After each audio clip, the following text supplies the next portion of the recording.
Hello and welcome back to the Airtime Rush YouTube channel, where today we are carrying on with our Planet Coaster 2 series, Adventure Isles. Now this is episode 9 and we are building a surf coaster. Now I've had a bit of an issue with this, guys. I kind of maybe forgot to film me building the roller coaster.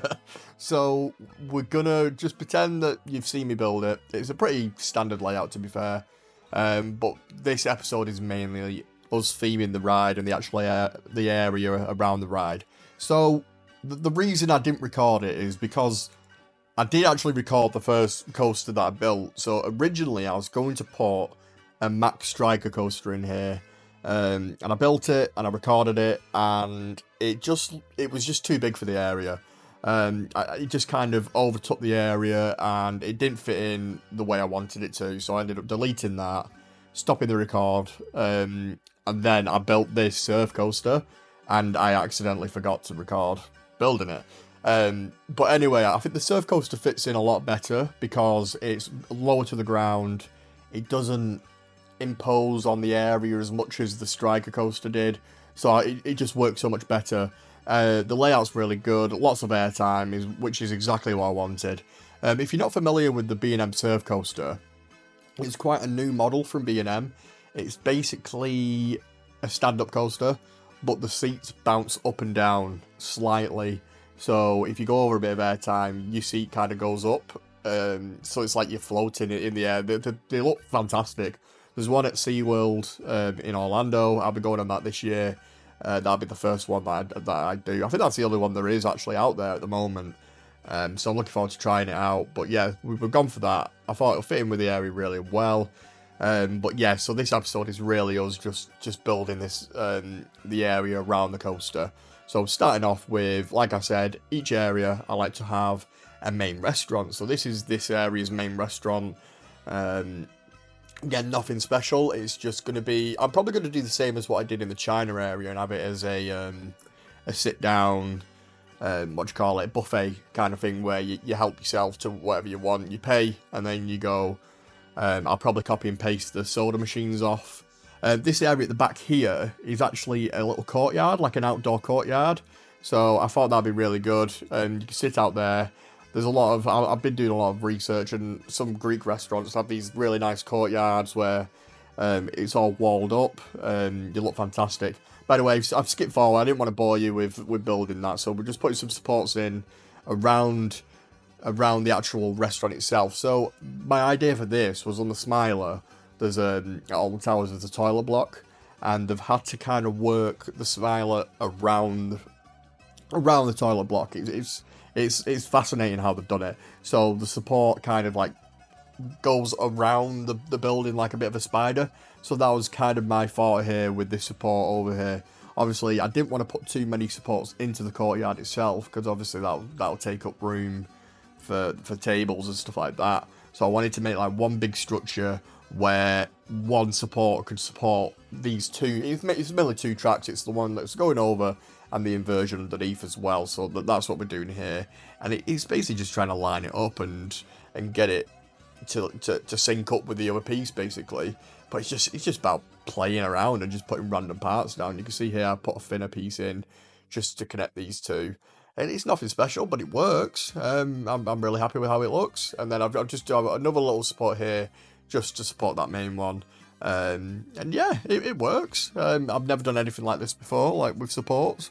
And again, it's not...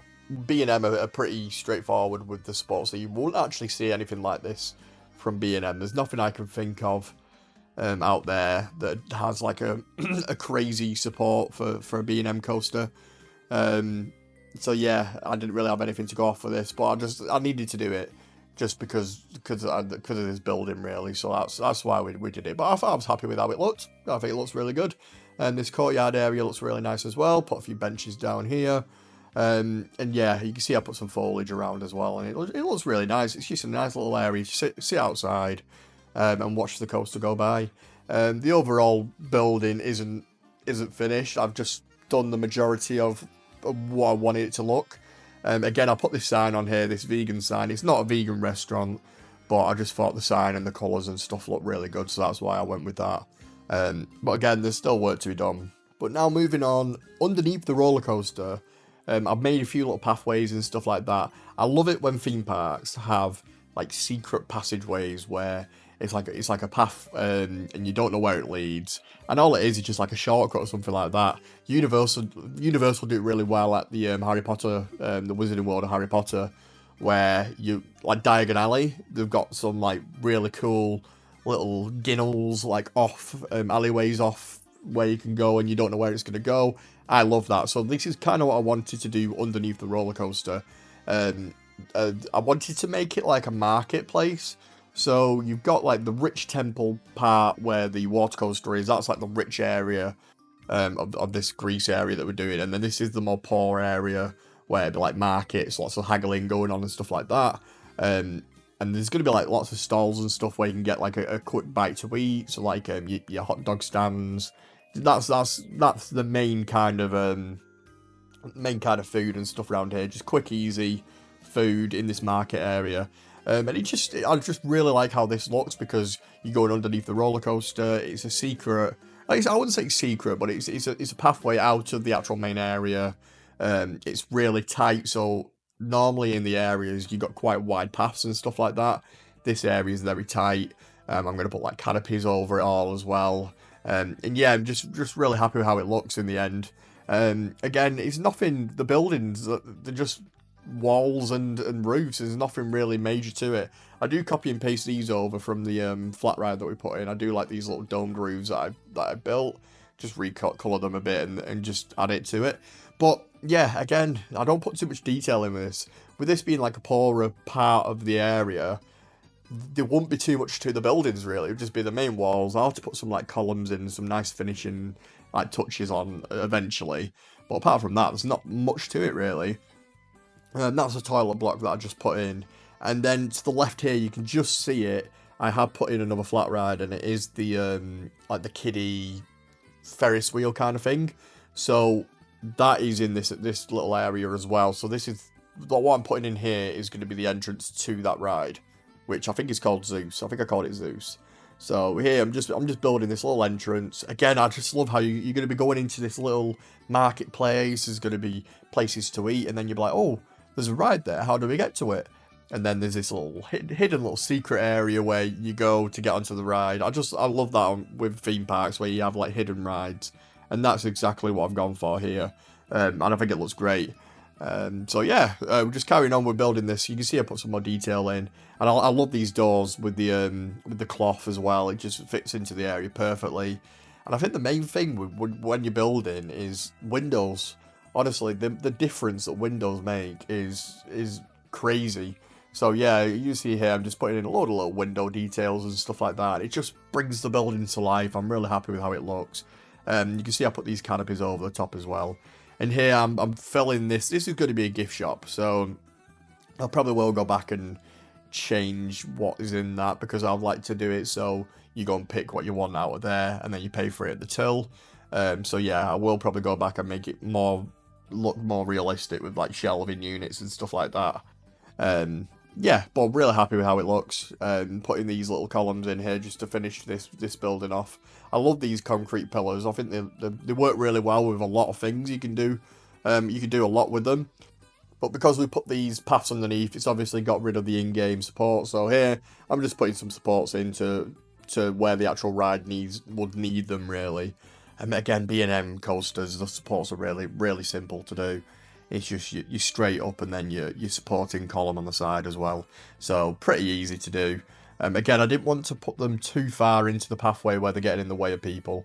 Especially with it being such a tight area as well. I didn't want them to be columns everywhere that people are going to be bumping into and stuff like that. So I've kind of put them a bit to the side, but they are still a bit in the way. But it is what it is. I couldn't really do anything about it. I didn't really want to put any fancy supports straggling the pathway. So yeah, we did that in the end. So yeah, the coaster, it is a launch coaster, but it is, I wouldn't say the launches are like the main theme of this ride. There is 2 launches.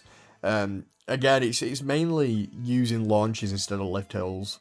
That's how I look at it really. The actual coaster isn't all about the launches, because obviously we are going to be building another launch coaster in the medieval German area like it's going to be like Taron. So that coaster is going to be a main launch coaster, where it's the priority of that ride is the launch. Like the main part of that ride is the launch. So with this one, it's mainly airtime, I would say, and also the standing up, the uniqueness of the stand up, bouncy cars as well.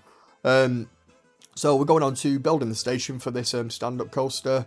Again, it's nothing fancy really. It's just a standard, quite blocky building, and then I put some like nice details in and stuff like that. The queue line, there's a bit of a cattle pen inside. Again, I keep saying I don't like cattle pen, but I keep using them for some reason.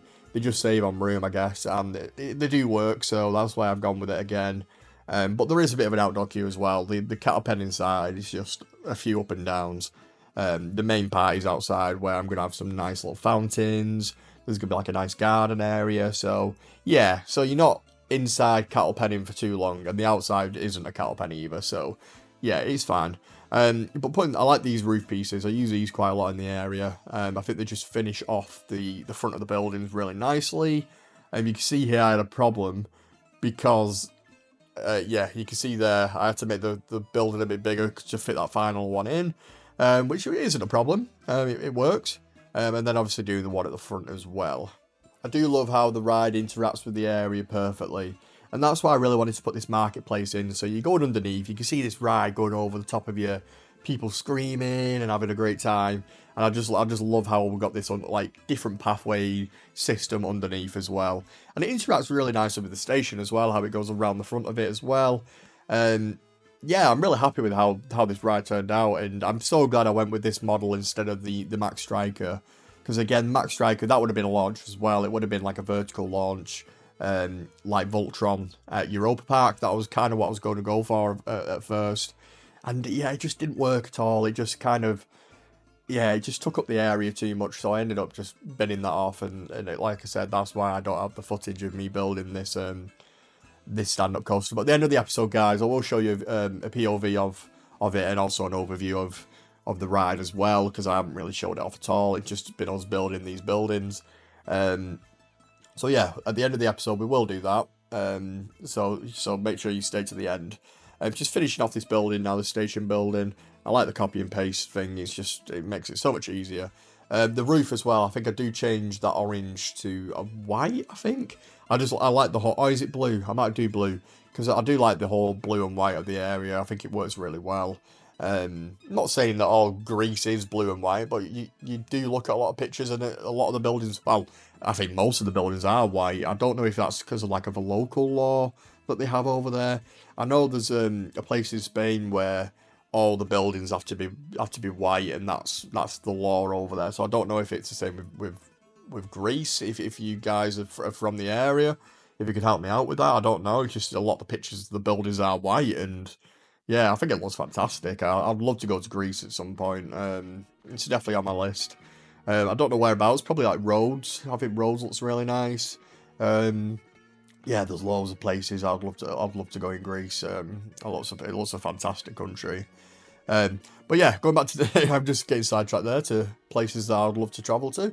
But here we're putting in the maintenance bay now. Obviously, I'd say it's a realistic park. I'm trying to make it as realistic as possible.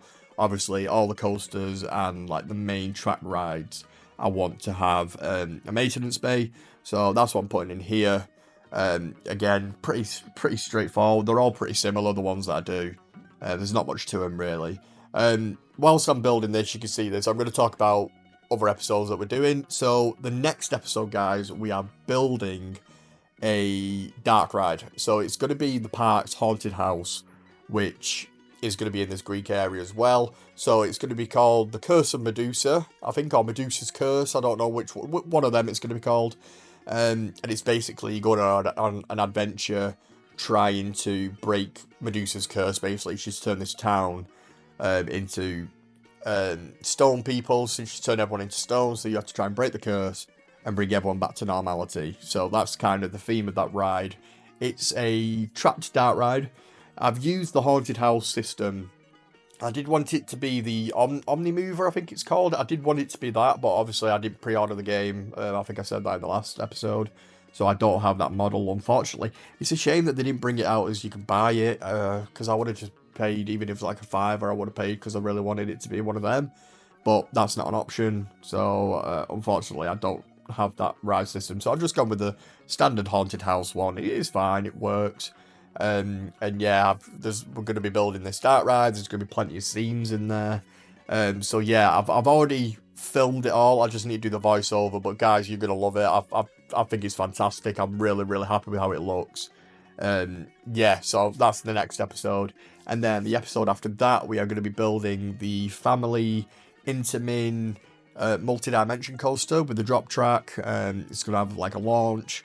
So yeah, stay tuned for that as well. And then I think that'll be the end of the Greek area, and then we'll move on to the Wild West American area, which I'm really looking forward to. We're going to have a wooden coaster in there. We're going to have a runaway mine train. There's going to be a rapids ride, a gyro swing, and maybe like a carousel as well. I like to have a mixture of rides for family, frill, and one for the kids as well. Like we did in the China area. We had the little dragon coaster, which was for the kids, and then in this area we got this little Ferris wheel, which is for the kids as well. So I do like to have a mixture of rides in each area. I don't want to have one area that's full on frill, because it's not fair for the families that have to wait around for the bigger kids or the adults to come off the rides. I like to have something for everyone. And that's what we've done. So now we're just finishing off the area, putting in some nice rocks and stuff just to finish it all off. And again, foliage, massive thing, especially in this Greek area. I love the really tall fin trees. I don't know what they're called, but I put a load of them in and they look fantastic. And flowers, I just want it to be really picturesque. So there's going to be some really nice flower beds, especially over near the dark ride that we put in. The outside of it's going to be really nice. It's going to like be inviting you in, flower beds. But then when you get into this market, and it's very eerie. Everyone's going to be turned to stone.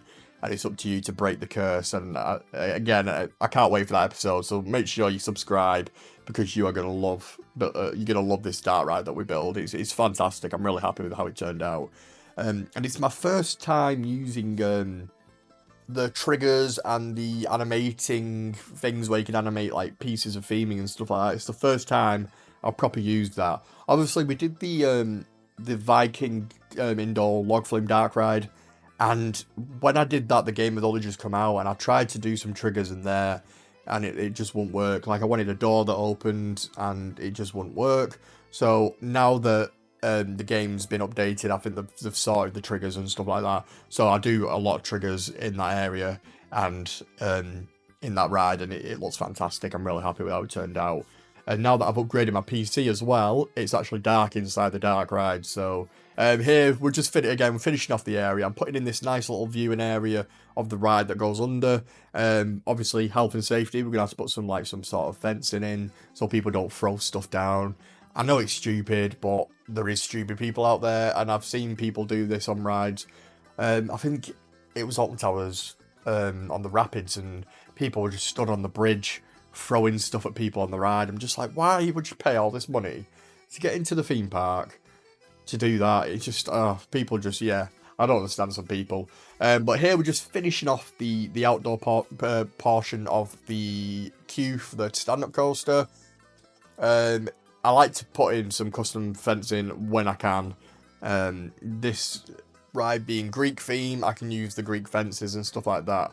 I really like this fence. I think it looks fantastic. I had a bit of a problem here because of the ground's a bit uneven, so I had to like make sure the fence was like straight. It took me a while to play around with it just to get it right, and it was sloping as well, so I had to adjust the fence quite a bit actually, which is quite annoying really. But it worked. It looks good. Again, you can use a standard fence. There is a few rides that I do use a standard fence, like the indoor part of the queue. I just have the normal metal queue that comes with the actual queue line because it works. But like the outdoor ones and stuff like that, I do try and use custom fencing. And the thing that annoys me with the custom is the curved edges. I think I might be able to do something where you can make them like actually boxy, But yeah, the problem I have is with the curve, trying to get the fence to fit perfectly on the curb. But apart from that, yeah, I just really like doing custom fence, and I think it looks fantastic. I had a bit of a dead space here, so I thought I'll put in some nice little a nice little fountain area. You see, like, these courtyards, they have like something on the wall with like a fountain coming out of its mouth, so that's kind of what I've gone with here, and it's just really nice. It just fills a corner that otherwise I probably would have just put some foliage and some bushes and trees, but instead we've got this nice little fountain, which, yeah, it looks really nice. You can see here I put in a cattle pen queue line, but this isn't actually connected. So you see this at Alton Towers, there'll be like a cattle pen and there'll be a gate closing it off, and they'll basically only open that on busy days. So that's what I've gone with here, and obviously I've done a cover because you don't want to be stood in a cattle pen in the rain or in the sun. So yeah, I've covered this area, but this isn't actually in use. It's just there for like the for the effect, basically. And then again, just putting some trees down. Again, it finishes the area really nicely. And yeah, I'm really happy with how the area looks. So we're just going to have a little walk around the area now. This is obviously not the finished project yet. We've still got lots more stuff to do. Some more like little fences to put in, some more foliage, some more theming. But I just thought I'll give you a look around, mainly the marketplace that we've been building this episode. And then obviously we're going to take a POV ride on the roller coaster. Now, I still need a name for this roller coaster, guys. Whatever you think will fit the ride. I don't really have a... It's not really got a theme, really. Just a loose Greek theme. But here we go. This is Zeus. That is the entrance there. This is the exit. That's the ride. It's just a Ferris wheel with a little face that goes around. I thought that was quite cool. We've got all these buildings and stuff. I really like some of the sight lines you get of the roller coaster. And obviously the canopies as well. Over it. There's still like this bit here. There's some fences I need to put around this area. Obviously that's a big hole you can fall into. And then obviously they've got this big turnaround section with a big tower, which I really like the look of. We've got the big fences. We've got the drop ride here, which again, I need to put some more planting out the outside. Sneak preview then, you just saw a bit of the dark ride. This is the entrance to the ride. I thought this was really cool. I've got this big statue holding up the track. And then, yeah, this is the queue line for the ride. Again, inside the station, there's still lots of work to do inside the station, so just bear with me with that. This is the cattle pen queue line, which, like I was saying, isn't actually connected. You can see there. I just need to put like a rope across or something.